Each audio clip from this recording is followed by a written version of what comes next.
बड़ी खबर आपको बता रहे हैं नोएडा से, जहां पर M3M बिल्डर के 2 प्रोजेक्टों के आवंटन निरस्त। सीईओ नोएडा अथॉरिटी को भेजा गया लेटर।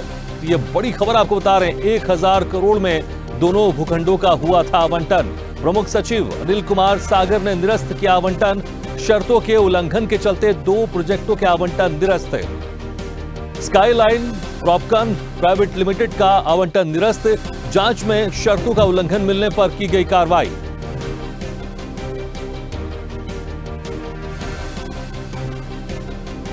एक 1000 करोड़ में दोनों भूखंडों का हुआ था आवंटन। प्रमुख सचिव अनिल कुमार सागर ने निरस्त किया आवंटन। ये बड़ी खबर आपको बता रहे हैं, नोएडा से बड़ी खबर। M3M बिल्डर के 2 प्रोजेक्ट्स के आवंटन निरस्त किए गए। सीईओ नोएडा अथॉरिटी को भेजा गया लेटर। 1000 करोड़ में दोनों भूखंडों का हुआ था आवंटन, अब जिसको निरस्त कर दिया गया है। इस खबर पर ज्यादा जानकारी के लिए बातें हमारे से जुटे हमारे संवाददाता तनु बालियन। तनु, जिस तरह से दोनों भूखंडों का आवंटन निरस्त कर दिया गया, तकरीबन 1000 करोड़ रुपए की बात सामने भी आ रही है यहां पर, जिसका आवंटन निरस्त कर दिया गया। विस्तार से जानना चाहेंगे, क्या कुछ यहां पर वजह सामने आई जिसके चलते आवंटन निरस्त कर दिया गया?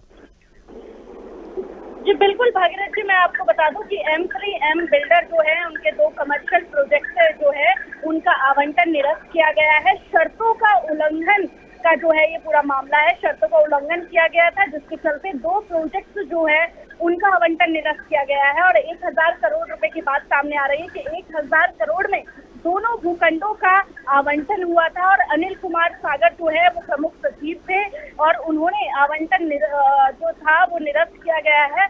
और निस्तारण का जो लेटर है वो सीईओ नोएडा अथॉरिटी को भेजा गया है।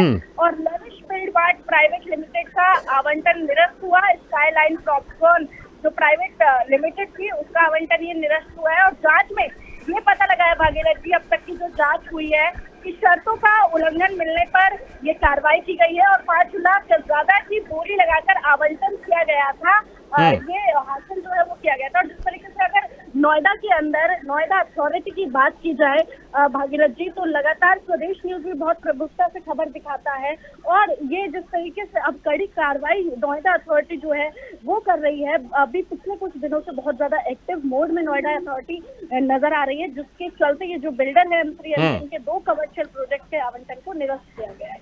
बिल्कुल, अक्सर हमने देखा है जो इस तरह के मामले सामने आते हैं, जहां पर जो लोग रहते हैं जिन्होंने इसमें पैसा लगाया रहता है और एक घर की उम्मीद में रहते हैं, लेकिन जब इस तरह के मामले सामने आते हैं तो उनका सपना कहीं ना कहीं बिखरता हुआ दिखाई देता है। और अक्सर हम पहले भी देख चुके हैं, इस तरह के मामले कई बार आए हैं।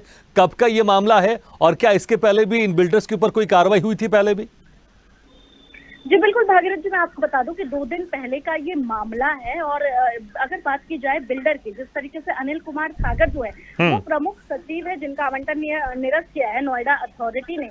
और वो काफी लंबे समय से इस तरीके का जो है वो पूरा उनका ये मकड़ जाल जो है वो चल रहा था, जिसके चलते उनपे पहले भी जो है वो किसी और मामले में FIR दर्ज हो चुकी है नोएडा के अंदर। और उसके बाद अब जो ये मामला सामने आया है, आवंटन निरस्त किया गया है। हालांकि लोग जो है उनके अंदर कहीं ना कहीं उदासीनता जरूर है इन चीजों को लेकर, लेकिन नोएडा अथॉरिटी का ये एक्शन जो है एक मैसेज भी दे रहा है नोएडा के अंदर। क्योंकि नोएडा के अंदर अगर देखा जाए तो ये जो बिल्डर्स है, ये सबसे बड़ा मुद्दा था इस चुनाव में भी, और रजिस्ट्री का मुद्दा सबसे बड़ा था। बिल्कुल, तो देखना होगा इस कार्रवाई के बाद इस चुनाव में क्या कुछ असर पड़ता है। बहुत बहुत शुक्रिया तनु इस तमाम जानकारी के लिए।